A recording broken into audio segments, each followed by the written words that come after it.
Hi everyone, welcome back to another episode of The Raw Show with Michael McDonald and a very special guest. We have Niraj Naik joining me today. Niraj, thanks for being a guest on the show. Hello.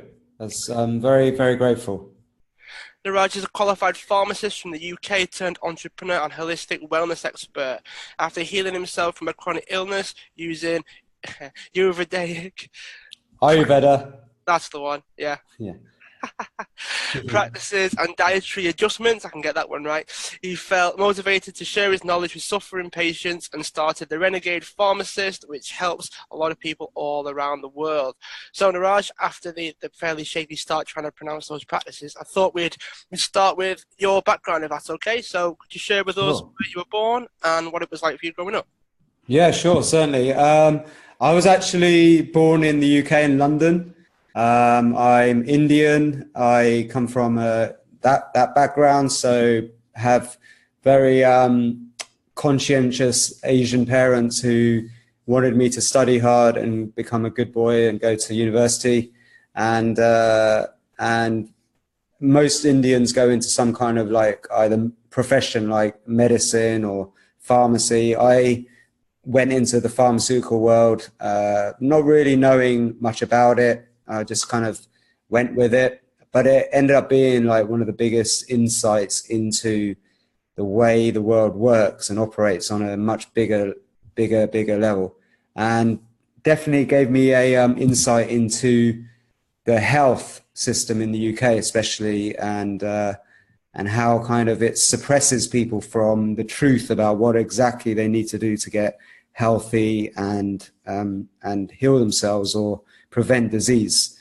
So that led me on a journey of myself. I was a community pharmacist for several years, and then I worked my way up to the head office of one of the largest companies in the world, and supermarket chains in the UK, and actually came up with a concept to deliver healthy shopping lists to patients based on their conditions. Very simple method of delivering information, health information, but they didn't like it because it was basically educating people too much about the things that actually make you sick, and it would have impacted their profits. And that's when I first got deemed as a renegade pharmacist. And eventually they scrapped the idea. And at that point, I got hit with a lightning bolt. I was so stressed out, so disillusioned. I ended up like getting an autoimmune condition myself, was housebound for like a year, was on all sorts of medications. Nothing seemed to work. And I was facing having my colon removed. And then luckily, by sheer fate, a close friend of my family, she's a yoga teacher in the UK. She's a Swami, so very well trained in yoga. She taught me some of the basic fundamentals of yoga, breath work, Ayurveda, and I managed to heal myself within a few months because that kind of sparked my interest into holistic health. So I wanted to learn as much as possible. I read so many different books, went to seminars, and eventually healed myself. And I created my own simple method based on all of the stuff that I've used that helped so many people now around the world with chronic health issues, but also entrepreneurial people. I'm a member of a few entrepreneurial like networks where I've coached and helped entrepreneurs also get more productivity, better focus, better concentration without resorting to pills and drugs and things like that. I've got known quite a lot for my work in this area of biohacking, because I managed to biohack myself back to wellness. And the thing is, the same techniques, because it's more like a way of life. The same techniques, if applied to a healthy person, can actually take people into this kind of superhuman performance levels. And I've actually, because of that, my own productivity, confidence, and abilities have gone through the roof. And I've now managed to become close friends with some of the top therapists in the world, and even real life superhumans. So yeah, that's kind of like where I am right now. Sounds a bit of a crazy journey, really, going from pharmacist to practicing yoga and then working on the idea of being superhuman. It sounds like a bit of a trail, really. And yeah, I mean, from the UK, I mean, being a pharmacist and working in the health sector or the pharmacy sector, it must have been very disillusioning to find out some of the things behind the curtain. I mean, you probably don't probably don't want to share all of it or go into too much detail, but what sort of things did you realize that mean that you sort of had to get out from that? Well, if you think about this, right, a pharmacy has no customers if people are cured.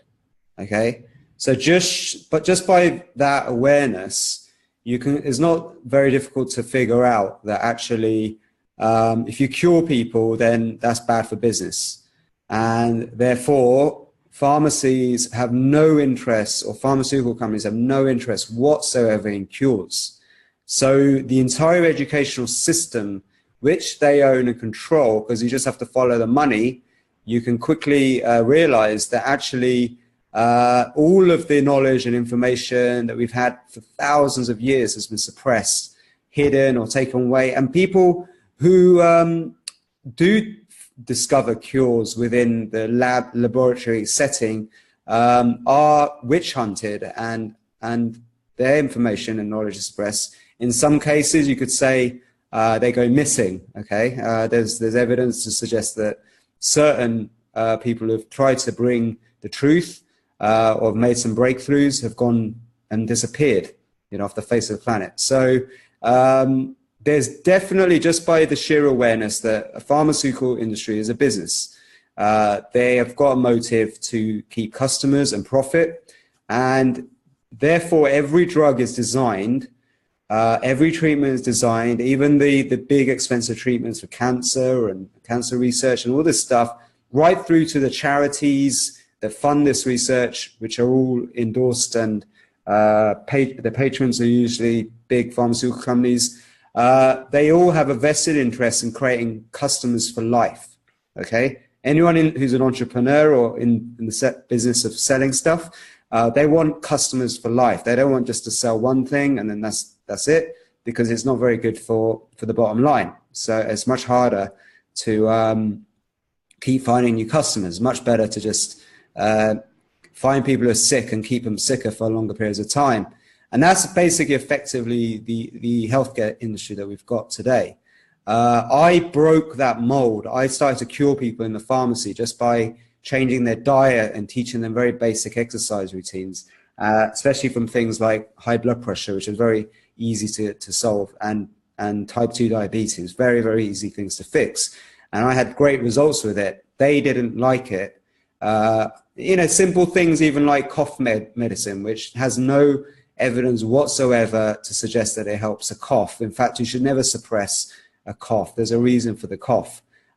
So I was making remedies that are based on, thousands of years of tradition that actually helps improve the immune system by giving you the ingredients that the immune system needs to get better.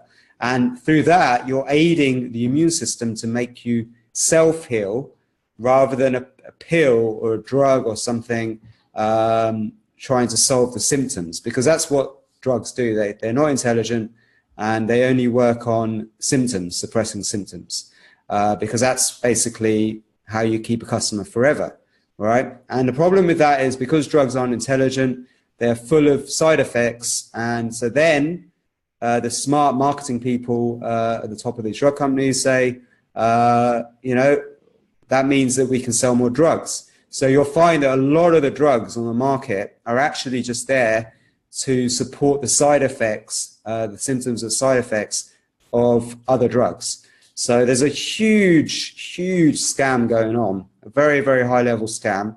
It's very, very obvious. If you really want to know a lot about this stuff, read a book called Pharmageddon by, what's his name? An amazing doctor, psychiatrist who's from the UK as well, actually. Let me just forget his name because it's such a good book. It's all right. While you're searching for his name, it's one of the things that I sometimes say and I sometimes think with regards to it being a business, and I'm quite skeptical to say it because people don't think about these things, unfortunately. But I'm one of the people that do. And would you say it has anything to do with the food industry as well? Like the amount of times that, like you mentioned, healing yourself with diet, but would you say those two were interlinked? Yeah, 100%. Okay, the guy's name is Dr. David Healy. Read that book and Farmageddon, and you'll see all of the shenanigans that are going on. He's a psychiatrist, he's a legit guy, and he's done his research. But yes, okay, it's a huge top-down problem. All you have to do is follow the money. If you want to know anything about corruption and who's behind it, you just have to follow the money. And you'll find that there's every corporation has a group of investors who run the company. They're the stakeholders. The directors literally answer to stakeholders. And below that, you have the chain of management and all that, who literally just suck up to the directors. I've worked in the largest corporation in the world in the head office. This is exactly how it works. So anything that impacts profits, potentially, is going to get blocked at the stakeholder level, okay? Because the stakeholders don't want their investments to fail. They want them to constantly grow. And the entire industry is based on perpetual profit. This is a big problem we have with capitalism, is that the entire industry is based on perpetual profit. So the food industry is the same groups of people with insane money, like you can't even comprehend the kind of money that these families have got. They invest into the companies, all right, at a stakeholder level. And some of them are private families, some of them are big banks, some of them are actually other corporations, but they're the same small club of people who've got all of the wealth, who control all of the industries, because that's what you would do. Think about, it's not very hard to figure out, okay? If you just think of it logically and look at it from how it's been set up and what's going on in the world, because there's so much knowledge, information out there about what it really takes to get healthy and happy and strong, right? But it even goes down to the level of the media. So the media is also, the people who own it, who own it, control it, are also the same sorts of people. Let's not completely rule them all out as being bad guys, because there's a lot of good ones as well that are emerging and trying to do good. And there seems to be a battle between the two at the top. So that's why there's a lot of changes going on at the moment. But I made an article. It became the most viral article of all time. Okay, it's about Coca-Cola. What happens 1 hour after you drink a can of Coke? It went massively viral all over the world. It was on Fox News. It was on the Daily Mail, blew it up. So many people blew it up, and it was quite a fear-mongering article, because it really highlighted the dangers of Coca-Cola, drinking a can of Coke, and what happens in 1 hour. Many of your listeners may have already seen it. I find quite a few people have seen it because it was shared everywhere. It was like the #1 trending article on Facebook for 2 weeks. I was just going to say, for those that haven't, would you be able to give us a quick rundown? Yeah, so basically it was just an infographic that told you a timeline of what happens. So when you drink a can of Coke, it went through all of the ingredients and how they are metabolized in your body and what they do. So, you have high levels of sugar. So then I showed all the facts and studies based on sugar and how it's metabolized and how your body confuses the sugar that's in Coke, which is high fructose corn syrup, and it actually upsets the metabolism. So that can, if you take it too much, drink too much Coke, which is a big problem. A lot of people drink a lot of fizzy drinks. It's not just Coca-Cola, it's all fizzy drinks. Then you are very much prone to obesity and diabetes. And you can see kids, like in America, who drink liters and liters of these drinks a day, who are incredibly overweight and obese. and are very prone to type 2 diabetes. So there's a huge epidemic. So one of them is sugar. The other one is the amount of acid, phosphoric acid in there, and salt. So so that is like a big impact to your minerals and the way your minerals are literally leached by these ingredients. And then there's the fact that it's water that's kind of dead. So there's not much life in the water. And basically what that means, if people are using this as their source of water, which is actually the case in many areas, in Mexico, actually, they drink Coca-Cola in favor of real water because that's the cheapest thing they've got available to them. So yeah, it's crazy. It's really crazy. So I just highlighted a lot of the things that have gone wrong with this fizzy drinks industry, how it's impacted their health, and basically just through that highlighted this high level of corruption that's going on based on this need for perpetual profit.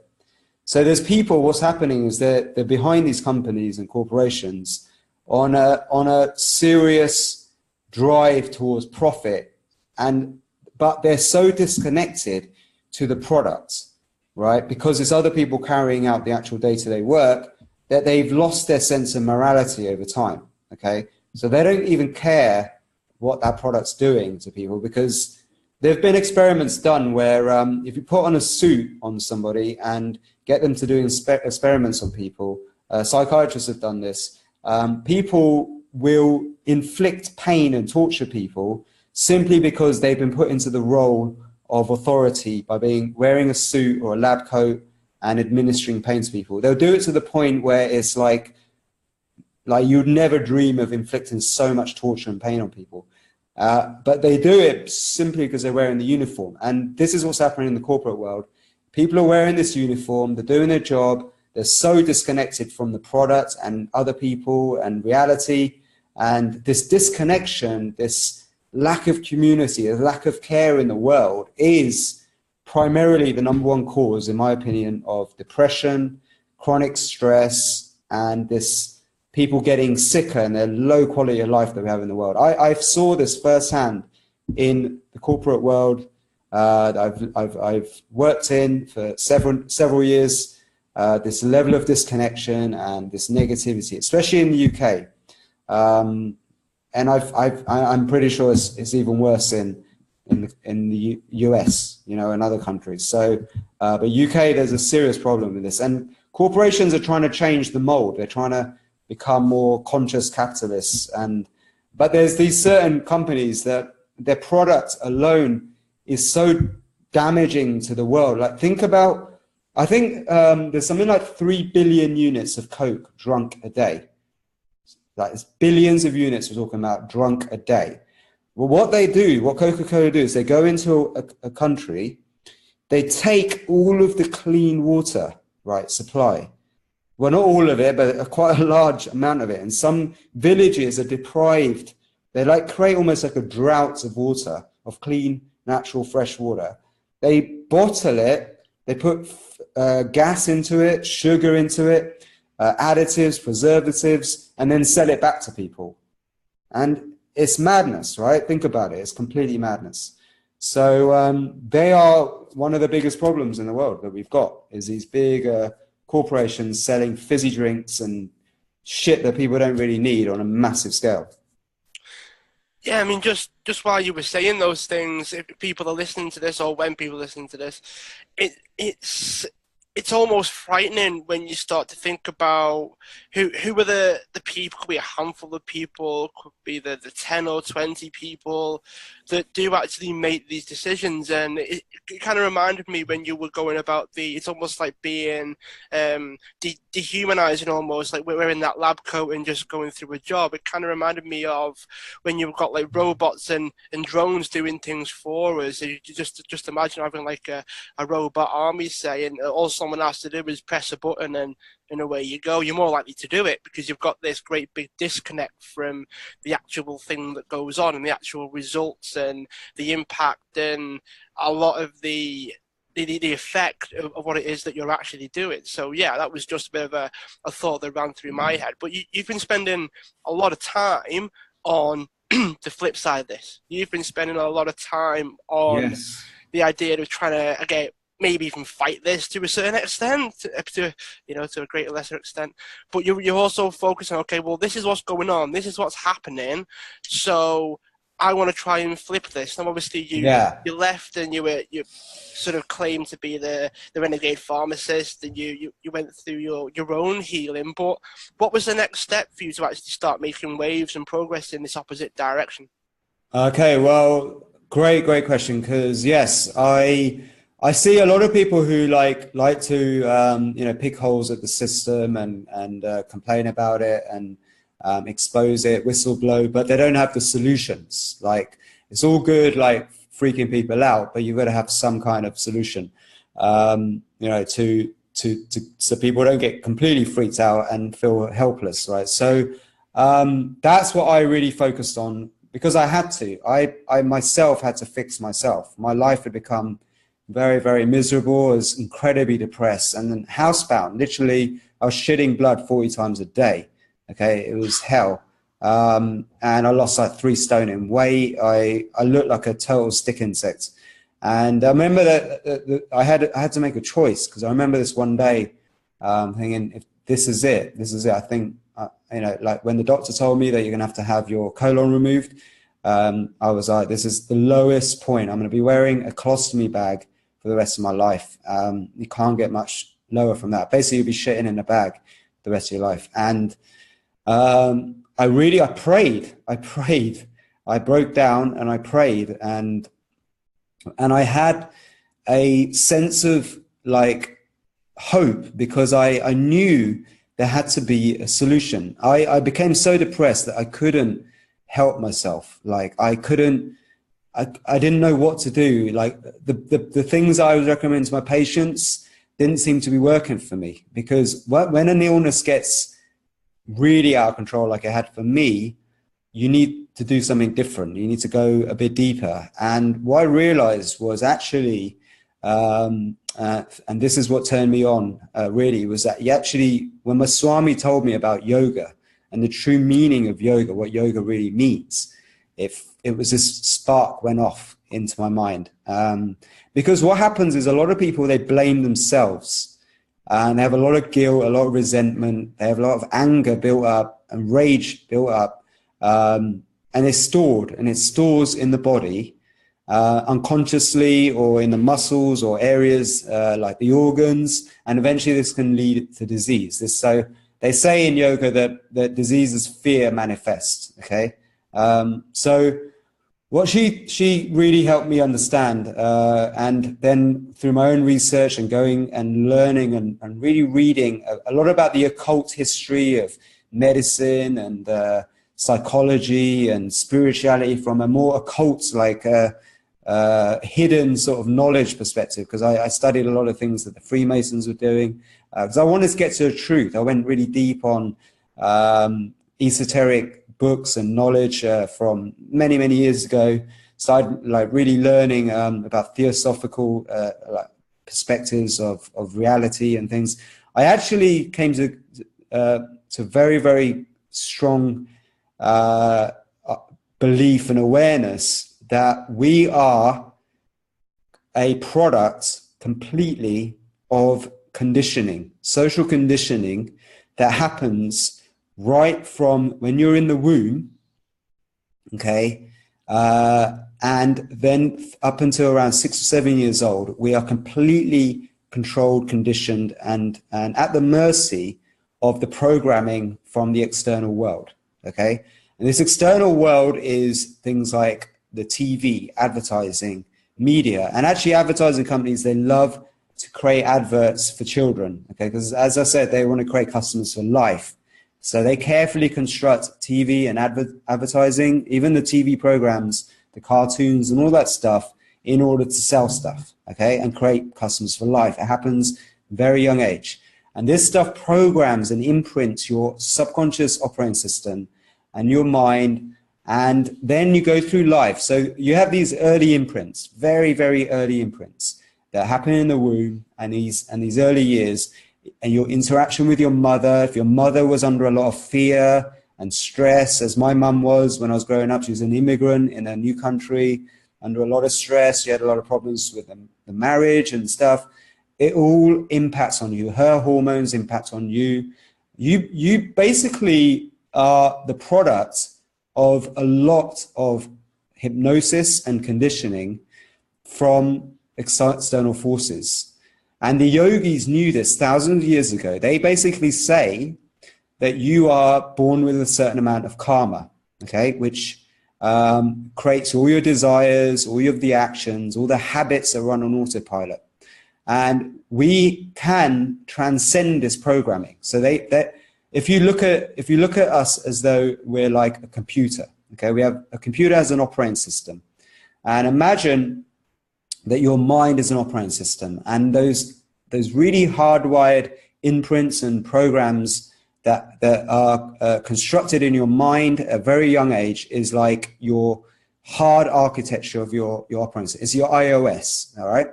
Now, that iOS is totally dependent on that programming, on how efficiently it runs other programs. So what happened to me was that I had a lot of imprints in my body, my physical body, that made me very, very susceptible to stress and fear. Fear especially. I had an overreacted response, a physical, psychosomatic response to fear, all right, due to external things that happened through this programming. So the process of meditation and yoga actually is to liberate you from this early imprinting and programming so that you can become liberated. This is the true purpose of yoga. If you want to be in the flow all the time, if you're an entrepreneur and you want to be in the flow, then it's all about reconditioning the past, okay? A very close friend of my family is so a close friend of mine is Marissa Peer. She's a very famous therapist, and she does hypnotherapy, a special technique, and it's all about regressing you back into early childhood and reprinting you from there. And yoga and certain yoga processes does the same thing. So I've really gone deep on this. And what they say in yoga is the primary instinctive drive we have is related to our breath, okay? Now, think about this, okay? If your breath, the way you breathe, okay, you breathe in oxygen, you breathe out carbon dioxide, okay? A lot of us take it for granted, as though breath is just something we just do naturally on autopilot, okay? And if you allow that to happen, all right, okay, what happens is all of the thoughts, emotions, and other things, processes going in your mind, all the clutter from the day, stresses of the day, because your breath is something that actually runs automatically, but also has conscious control, right? So we can consciously control our breath, or we can just let it run freely. Most people just let it run freely. But what that means is all of that stress of the day, or the thoughts, emotions, feelings, actually are controlling your breath. And your breath is directly related to physiology, okay? Now, if you're under a lot of fear, what happens is your breath goes irregular, erratic. And there's another factor that comes into play, your heart rate variability. I won't go too much into science because it's a little bit complicated, but your heart rate variability, when it's coherent, it means that you're breathing in a smooth, consistent pattern, which happens when you're in a flow, in your feeling of passion or joy happening, which is a state we want to operate at. But when we're under stress and fear and things, the HRV goes out of sync and our breathing goes out of sync, right?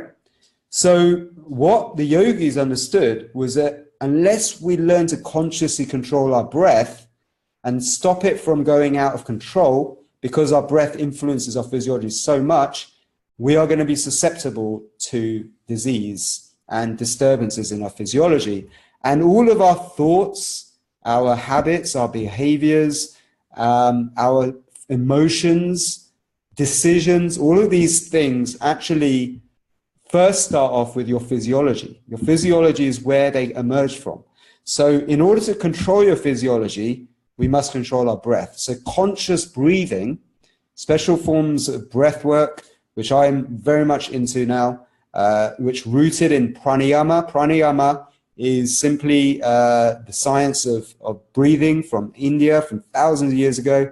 Is also, prana means energy, yama means control. So it's energy control. What this science teaches us how to do is to control our energy just through breath alone, okay? Because that is our direct route to controlling and influencing physiology. And as we know, Einstein said E equals mc squared. Everything on a quantum level, everything is energy, okay? So by learning to control breath, the yogis, this is when we start going into the more mystical elements of yoga. By controlling breath, we can completely actually control reality itself. Our ability to bend reality is dependent on our ability to control breath. And my own life is a complete testimony to that, because the first things I learned from my Swami was the breathing techniques. I went deeper on that, started using the sauna and doing some shamanic breathing stuff that I figured out, and then also learned and refined over the years from shamans. All these breathing techniques I've learned through combining it with meditation and music. Music's a big passion of mine.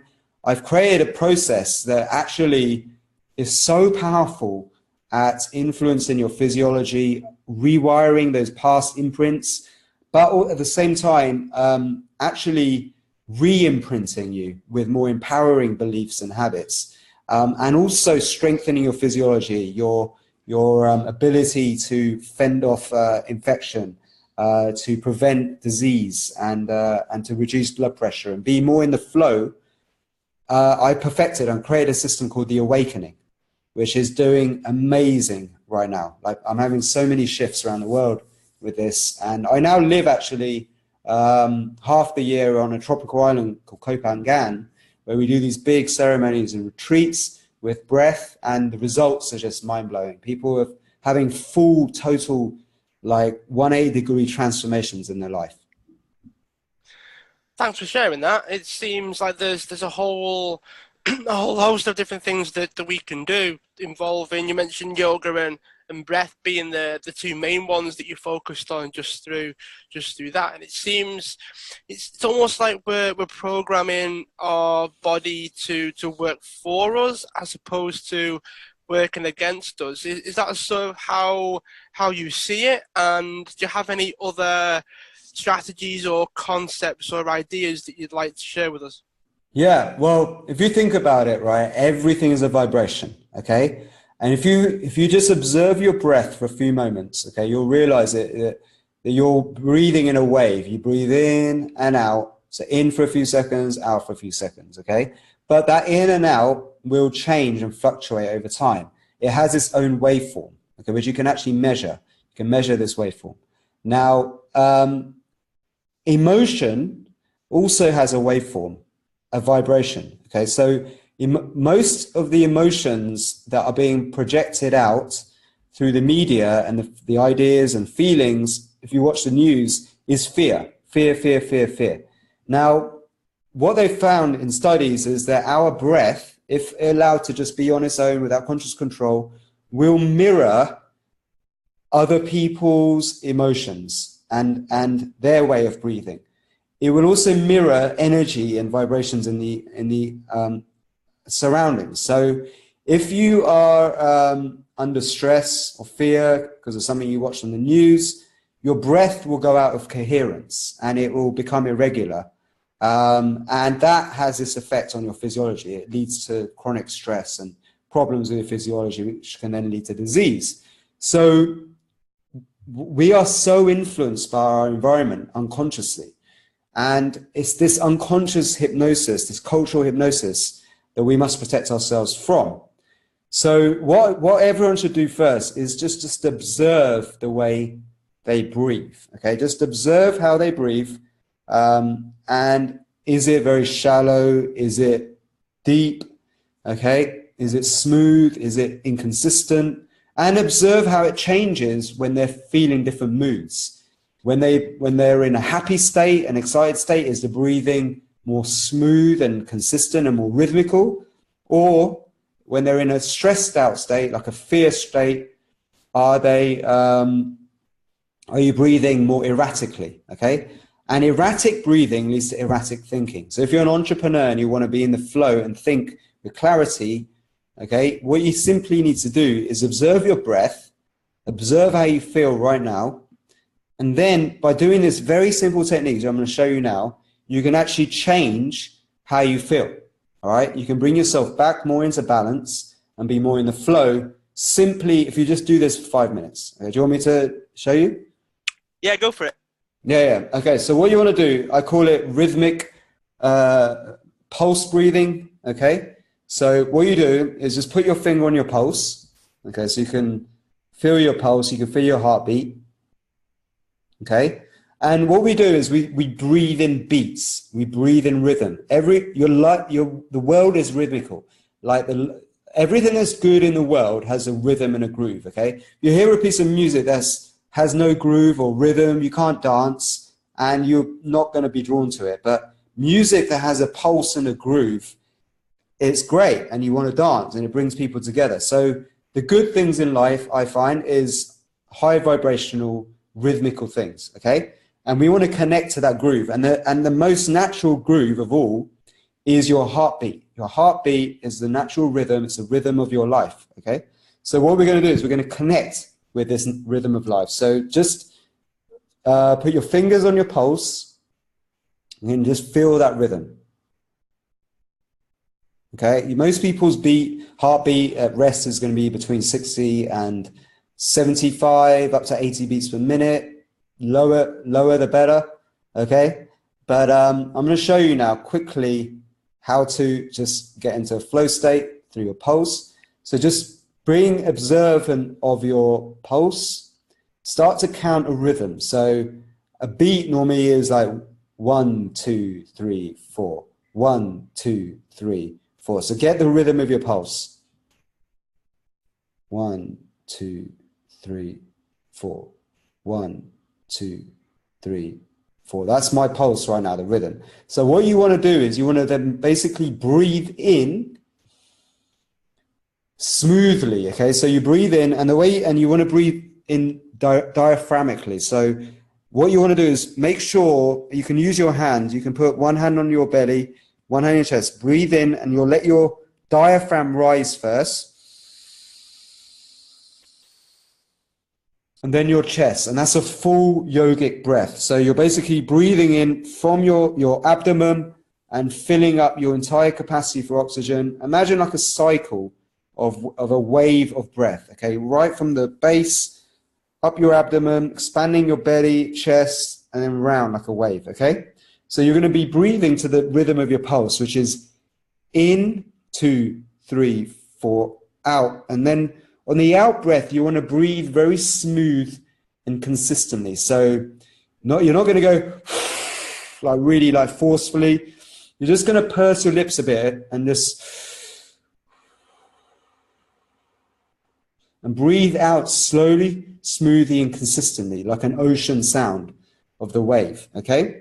So I'll just give an example.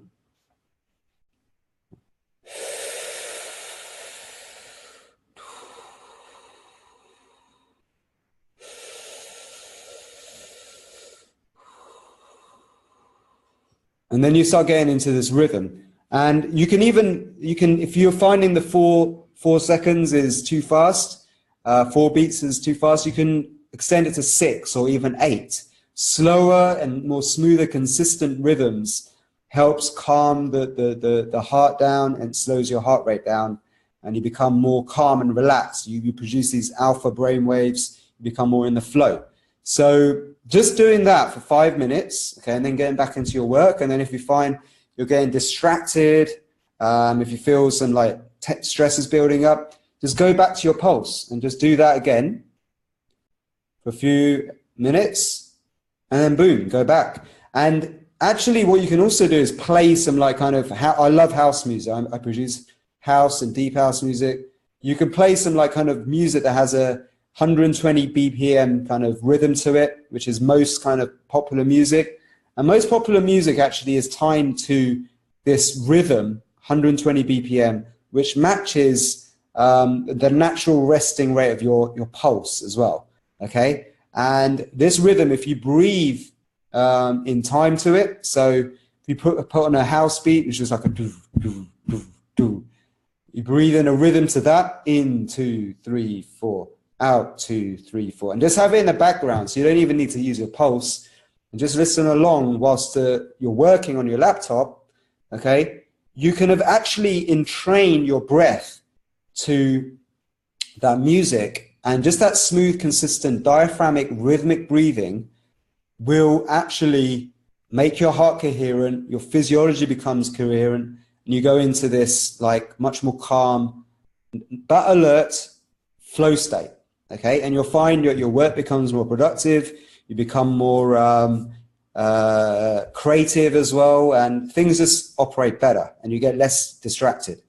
So that's just one simple technique. I have many other. I've got 5 actual powerful breathing techniques that are like a pharmacy toolkit for influencing your physiology in different ways. This one's just for like flow states. But what I do is I combine a few of these together into this ritual called the awakening, which actually uses a process of creating a state of low oxygen in your blood, which triggers this positive stress response. For brief periods, the Russians have studied this for many, many years, and they call it intermittent hypoxic training. And this, they usually use machines, but I do it through breath, because yogis, they created a technique called kumbhaka. This technique is the most revered technique in all of pranayama.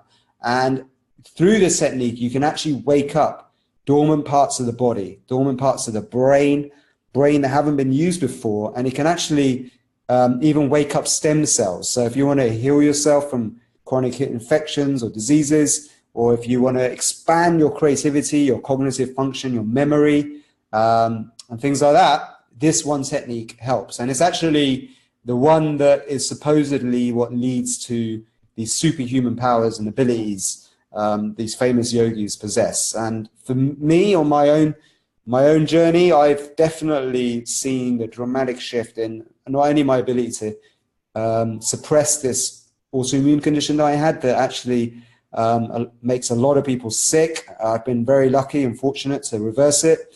But I've also got incredible levels of creativity now that I didn't used to have before. Like I'm quite prolific as a musician and have lots of music out there. Many of the world's top therapists and healers use my music, spas use it. I've also managed to network with some really famous people like Wim Hof and host their events and things. And I've just become in a flow myself since I've been really training and going deep on this stuff. So I really recommend any entrepreneur to really take a closer look at breath and breath work in general, because I really believe your breath shall set you free. What was the name of that process again? It was something to do with breathing. Was it pulse breathing or something? What was the name? Yeah, I just call it rhythmic pulse breathing, breath work, diaphragmic. Well, you can just call it pulse breath work. It's very simple. All right, awesome. Yeah, and it's how to get into coherent states just using your breath.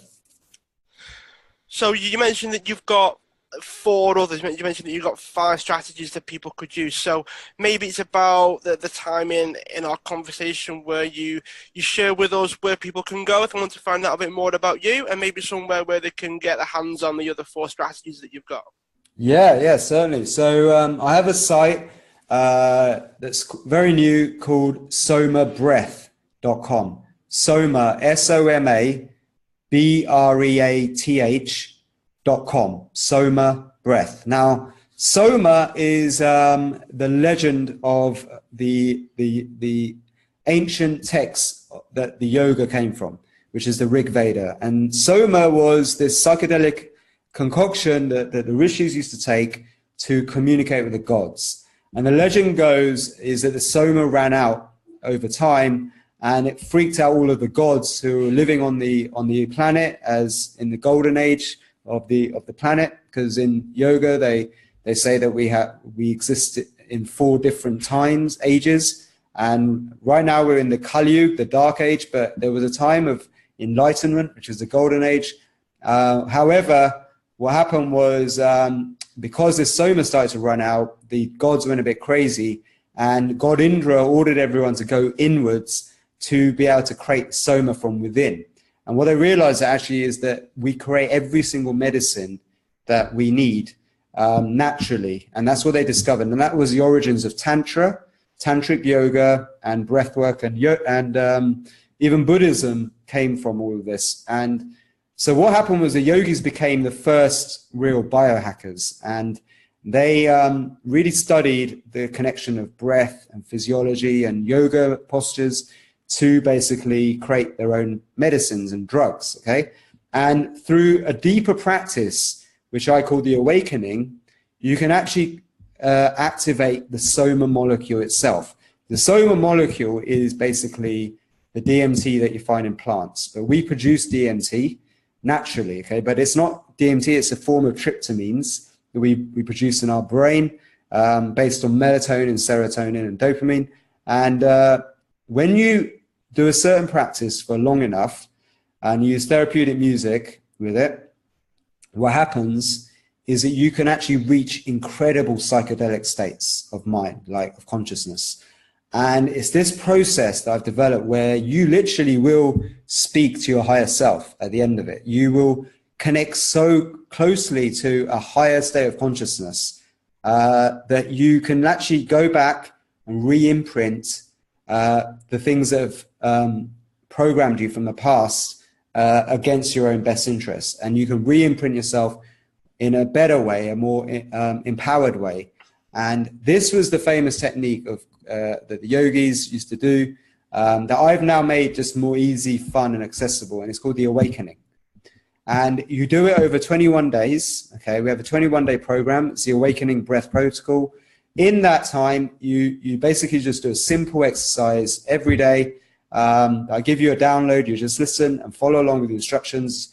20 minutes a day for the first week, 40 minutes for the second week, 60 minutes for the third week. And by that time, the science shows that through intermittent hypoxic training, you can actually reverse many chronic illnesses, even anxiety, depression, okay, potentially with this. But for people who haven't got any sickness, then you can actually increase, and this will also help people who are sick, but you will also get this dramatic improvement in the cognitive function of the brain.